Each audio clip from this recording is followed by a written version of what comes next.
যখনই মনে কর গাড়িতে অত মাল আছে তো এবারে তোর একটি পুরনো সিলিন্ডার যখনই দিচ্ছে সে পুরনো, সে আগের যে নতুন সিলিন্ডারটি দিয়েছিলাম সেইটি আর আমাদের যেটি সেটি আর দিচ্ছে না। ওইটা কথা শুন, তুই যখনই মনে কর গাড়িতে অত মাল আছে তো এবারে তোর ওই সিলিন্ডারটা তো খোদাই করে না যে এটি বাপি সিলিন্ডার। কেন ওই নতুন সিলিন্ডারটা তো আমি কিনে নিলাম, তো তখন আমার পয়সা নেই। কি হবে, তুই তো মাল দিতে হচ্ছে তোকে। তো মাল নিতে হচ্ছে তো কি হয়েছে? না তোর ওইটি পাবি কোনো গ্যারান্টি আছে নাকি? এটা দোকানের কোনো জিনিস বটে কি যে তুই বাবা? পাবি? ওইটা পাবি নাই।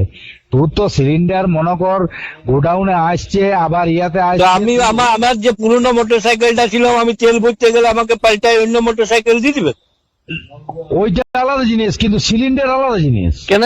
মনে কর আমার একটি টর্চ আছে, দাদা মনে কর আমার একটি টর্চ আছে, এবার টর্চটি আমি দোকানে গেলাম যে আমার দুটো ব্যাটারি পাল্টায় দাও, তো কি আমাকে টর্চটা পাল্টায় অন্য ব্যাটারি দিয়ে অন্য টর্চ ওই দিয়ে দিবে? ব্যাপারটা তুই